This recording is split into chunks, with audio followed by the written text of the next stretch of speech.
Hello everyone, and welcome back to our Careers in Photography class series. For this week's class, we'll be focusing on artistic fine art photography, and particularly four subgenres of it: abstract, high-end portrait, experimental, and conceptual. These are not your everyday wedding or commercial shoots. These are photography as art, as expression, as creative voice. But many photographers blend art with commerce, and understanding these genres can help you carve out your niche.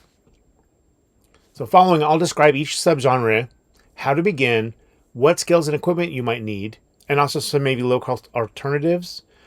Also note that these subgenres can blend into one another so that your definition of what you consider your work to represent is important here. I will also address how saturated or competitive each field is.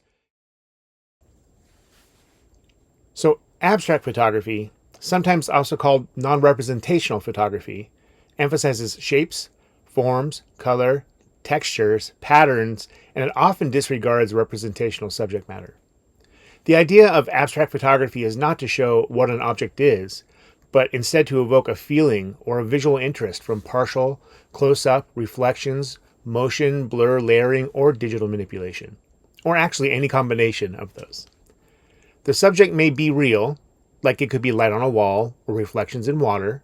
It could be motion blur on city lights, or this could be entirely constructed, using techniques like camera motion, multiple exposures, photograms, and even composite elements. The goal is aesthetic impact, visual ambiguity, emotional resonance, something the viewer might not immediately know what they're seeing, but they feel something when they look at it. So how do you get started with this? Get out there and take pictures. Get out there and start practicing. Begin with seeing patterns, textures, and light in your everyday environment. Walk around with your camera or your phone. You want to zoom into details, look for things like reflections, shadows, refracted light. Look for things that really, for some reason, like stir something in you, and get your attention. Focus on that. Play with it a bit. Try simple in-camera techniques, like try out-of-focus shots, or intentional camera motion like panning or zoom blur, shooting water droplets, doing macro close-ups of them, multiple exposures, long exposures, reflections. There's so many things that you can do. What's great about abstract photography is that you really don't need a ton of equipment, but you have to have a vision, or you have to have a point of view. You can explore these ideas and not even have to have a great camera, or even use a camera. Obviously, like using a mirrorless or a DSLR is a choice, but here you can explore with film cameras, and depending on what you're trying to accomplish, you can even forego cameras altogether and use things like photo paper to create photograms with. With abstract photography, you really can do what calls to you. So for lenses, again, it's varied. I come from the school of use what you got. But things like macros work really well to do close-up pictures, to show textures. If you have access to a tilt-shift lens or a lens like a Lens Baby, if you're not sure what that is, look it up. They can open up a lot of different effects and abilities that you can use. But you can also do abstraction work with inexpensive kit lenses or even a cell phone with manual mode. Now, just as an aside, I highly recommend using your camera on your phone to experiment and play with. This photograph that I'm putting up here, this is something that I created last year using my iPhone 13. When shooting it, I used the Lightroom camera app, so I had control over focus, shutter speed, and exposure. That's something that you don't typically get or get easily using the native camera app on your iPhone. And this is why I love abstract photography. I love using things like prisms or crystal objects in front of the lens, literally holding it up as I take the picture right in front of the lens. I'm also a huge fan of plastic. Using plastic wrap or translucent paper, I like to find old beat up Ziploc bags and put those over the front of my lens and use that as like a filter. Sometimes you don't know what you're going to get, but it's still fun to play with and see what you can do with it. Try shooting through glass, shooting through water droplets or textured surfaces. Move the camera while you're doing while you're taking the exposure. Slow down the shutter speed. If you're using film, try to do some sandwich printing where you combine negative on negative and literally like make a sandwich with more than one negative, or even using digitally using digital layers. Now, the market and earnings. One thing we're going to talk about in this lesson is the fact that in abstract and fine art photography, there is no guarantee as far as how much money you make. It varies widely, and abstract photography is squarely in that fine art gallery art print domain. People selling abstract photographic art typically do so through galleries, art fairs, making limited edition images, prints, licensing to interior designers or corporate collections. And because it's in the art market, the incomes vary tremendously. It's very hard to try and predict what one would make as a full-time photographer in these fields. So according to ZipRecruiter, one place that I looked at, they said the average fine art photography job in the U.S. is about $33 an hour, or around $70,000 a year. Although their definition was more about fine art photography and not broken down by these subgenres that we're using today. Another site called Comparably, they indicate that there's a wide range from $30,000 to $300,000 a year for fine art photographers, depending on reputation, gallery representation, licensing, and other stuff. Again, those are websites that collect their own numbers. I did, however, check with the U.S. Bureau of Labor Statistics, and they actually group craft and fine artists, including fine art photographers, together. And the median wage for them was about $56,260. Be cautious, because many fine art photographers do not rely solely on print sales. They supplement with teaching, workshops, grants, commissions, or commercial work. Once you start building your reputation as a photographer, a lot of times you use that to parlay into teaching or getting commissions. And regarding the saturation of the marketplace, the art photography space is very, very competitive. There are many photographers producing abstract work, so standing out requires a strong, consistent voice, strong curation, careful branding, gallery connections, marketing, and often just luck. The art market itself has experienced fluctuations recently, and that the photography market has weakened in some sectors. That's something you also need to keep in mind as well. The second of our subgenres is artistic high-end portraiture. Now, this is portraiture that goes beyond headshots or straightforward portraits. It is fine art portraiture, which means you bring in an aesthetic, a narrative, and a conceptual elements, as well as an editorial sensibility. The subject is still a person or people, but the portrait is elevated, perhaps stylized, moody, emotional, or with creative lighting or post-processing to make it appear more like art and less like just that commercial portrait that you may be familiar with. Now, the work may appear in places like fine art prints for gallery shows, in fashion and editorial crossovers, limited edition print portrait series, or high-end commercial portraits for people like collectors or celebrities. You may combine portraiture with abstraction, surrealism, or conceptual elements to push it into art territory rather than just that pure commercial portrait. But how do you get started with this? So you should really begin with the portrait fundamentals. Things like lighting and posing, being able to connect with your subject or tell a story. One thing I feel is very important is to learn some of the classical lighting setups and lighting techniques, like Rembrandt lighting or butterfly lighting, split lighting and rim lighting as well. I will be including in this lesson links for you to be able to look at some of these tutorials and examples of this lighting. So if you want to emulate, if you're not sure what those are right now, you can totally do that. You should absolutely reach out to your friends, work with willing subjects and local art groups to try to build on your portfolio. Once you start making images, submit these to local galleries, try to get them into art shows, photography exhibitions. Really try to build a network to show work and to collaborate with people like stylists, makeup artists, and fashion designers to add this aesthetic value. You also might want to consider making limited edition prints. Maybe later on, once you start to build a name, looking for gallery representation or even commissioning portraits for collectors or corporate environments.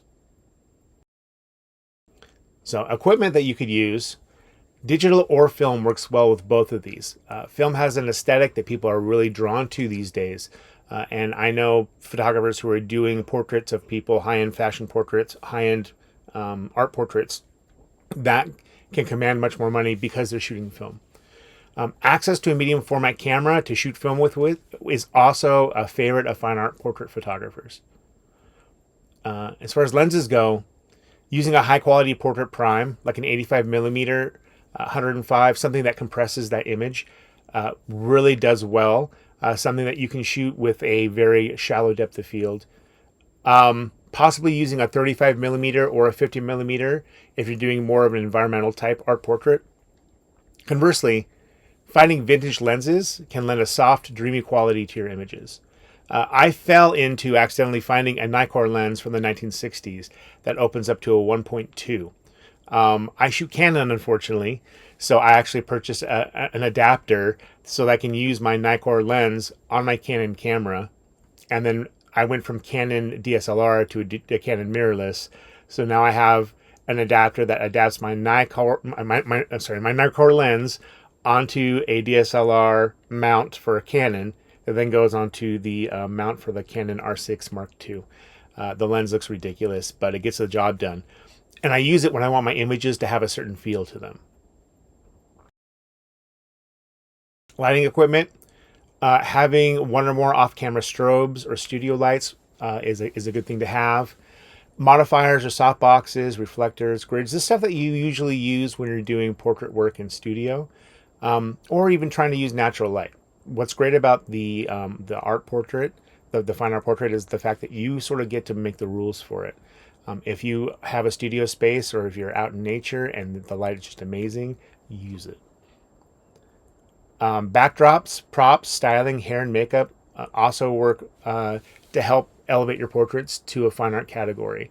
I highly suggest that you reach out to local artists whose styles match with what you sort of like, what your vision is for your portraits, and propose a collaboration. Artistic portraits can straddle between fine art and commissioned high-end portraiture. If you can build a strong name, you may be able to command significant fees for commissioned portraits for people like collectors, editorial, museums, or corporate clients.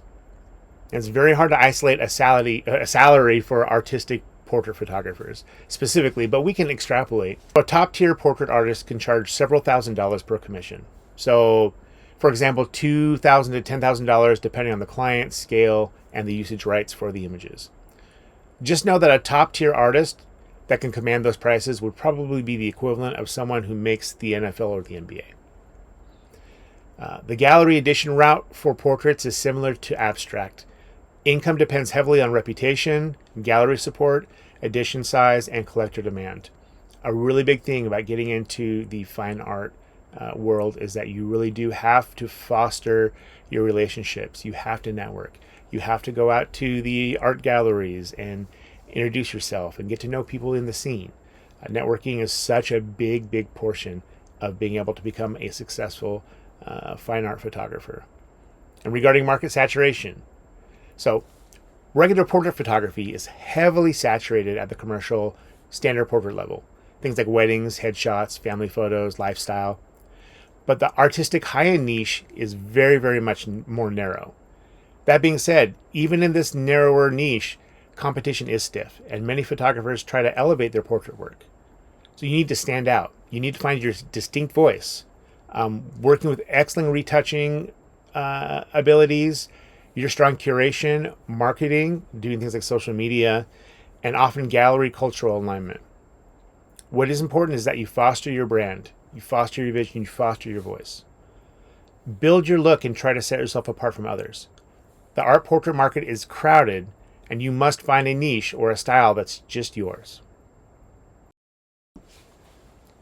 So our third subgenre is experimental photography.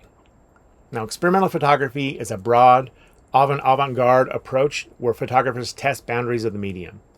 It might involve alternative processes like cyanotype, gum bichromate, wet plate, solarization, photograms, chemical manipulations.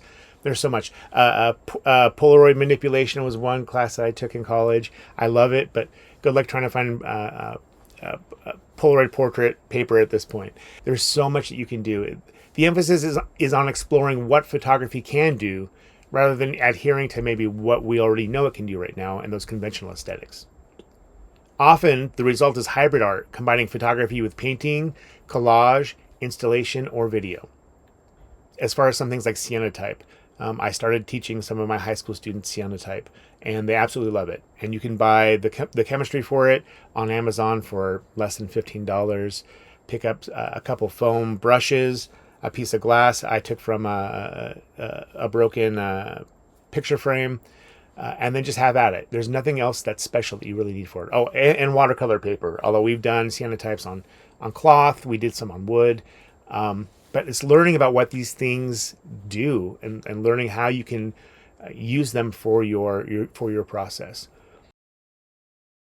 When you're doing this kind of photography, keep a play lab kind of mindset. Set aside some time to regularly experiment without pressure for commercial output. You want to explore and see what you can do with your equipment.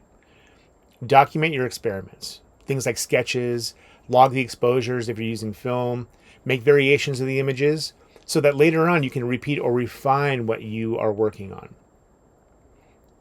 For equipment and some do-it-yourself stuff, cameras, film or digital, that you can experiment with, including entry-level film cameras or even toy cameras, and cameras that you modify, are great to use. Supplies for alternative processes like photo paper, chemicals, developer, fixer, and bleach. You use toners. There's a new developer that a company makes where it's an all-in-one. It's a developer and fixer. Blows my mind. It's made me start doing my own photography again, doing film photography at home. As far as the market and earnings go, it's even more niche and less directly commercial than abstract or portrait art. Many experimental photographers are artists first, and income comes from things like grants, exhibitions, residencies, or teaching. They also can do limited edition sales or commissions or cross-disciplinary art projects. And because it's so niche, earnings are highly variable and often modest unless the artist becomes a really recognized person. The overall fine art market is experiencing contraction right now because of the economy, and the photography collector market is very competitive. So it is important, if you do want to make this your living, to really work on your name and know that it's very, very hard to make this as a full-time experimental photographer. And the saturation in the marketplace is less about too many experimental photographers, since far fewer people do it. And it's more about the visibility, your gallery connections, and the conceptual depth. However, because the barrier to entry is pretty low, because experimentation is open to all, many novices try experimental methods. So trying to distinguish yourself is very important. And our last subgenre for the lesson today is conceptual photography. So conceptual photography is the photography where the idea or concept is the guiding force. The image is the vehicle for thought, for narrative or critique or symbolic message. In conceptual art, the idea is primary and the photographic execution follows that concept. And these images are often staged. They can be symbolic or surreal. They can be metaphorical, and they may incorporate text, performance, mixed media, or some sort of manipulation. The visual must support the idea, though. Conceptual photography is tightly connected to contemporary art and often sits in galleries and museums in contemporary art markets. So getting started with this, you really have to start by generating ideas. Think about themes of social issues, themes of identity, memory, metaphors, and narratives. Sketch your ideas or write short statements. After you start writing this stuff down and you start thinking about it, you want to plan your image.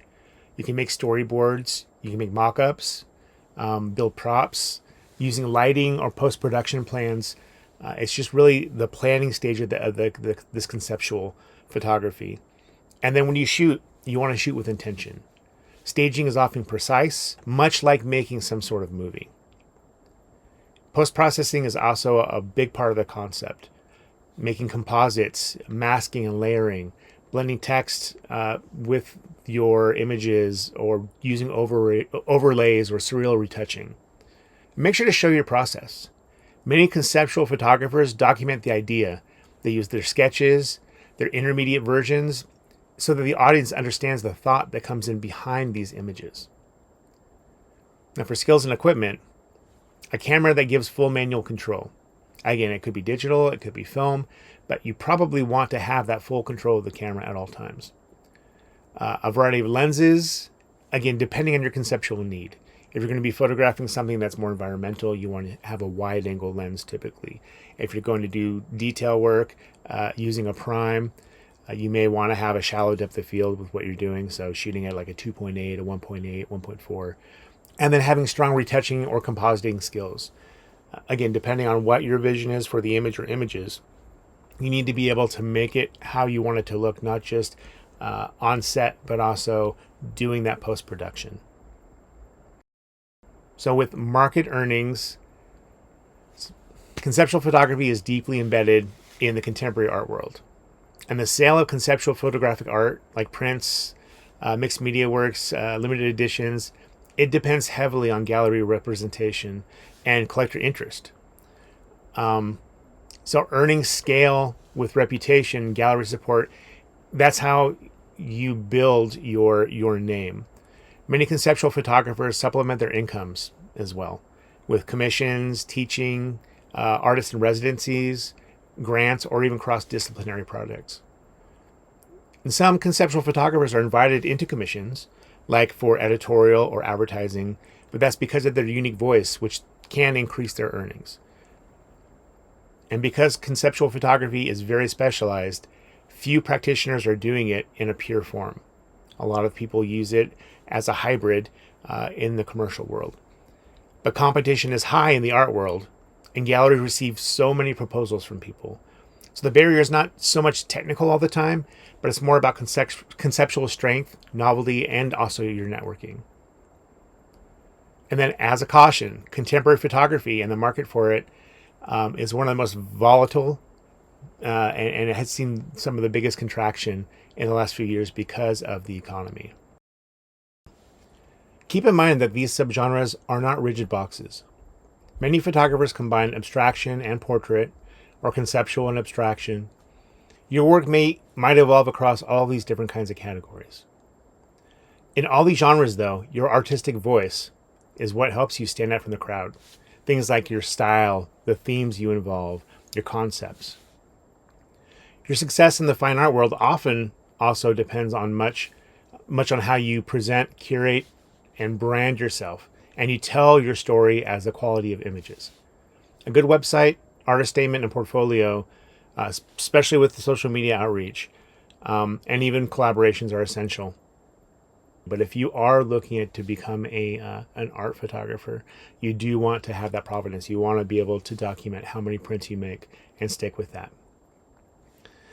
Very few full-time fine art photographers also rely solely on print sales. So many combined exhibitions with teaching or workshops, having commission works, sometimes commercial works from companies, doing lecturing, or doing commercial photography to sustain their income, sort of doing what you have to end up doing what you love. And as far as having an idea of realistic earnings, as with all art careers, the earnings are unpredictable and they can vary widely. Many photographers work part-time or with supplementary income. So many photographers that I know, myself included, started off doing photography part-time until we were able to build the clientele and build the word of mouth to then go full-time for it. The same goes from commercial photographers, portrait photographers, and art photographers. So this concludes our overview of these 4 subgenres under the artistic fine art photography umbrella: the abstract, the high-end portrait, experimental, and conceptual. Just keep in mind that as long as you stay true to your vision and your voice, you're going to be successful. And that doesn't mean necessarily monetarily successful, but I know too many people who chase the dollar and unfortunately lose their passion. They get discouraged because they don't become famous artists. And that's not necessarily what you should be focusing on. You should focus on the work first and foremost with the art photography, and then hopefully the prestige and the money and the yachts and the limos come afterwards. But just try to make sure that you have an equalized view on this, and know that so much of this isn't so much about the money, it's more about the love of what you're doing. So thank you very much. I look forward to seeing what you guys create with this. Talk to you later.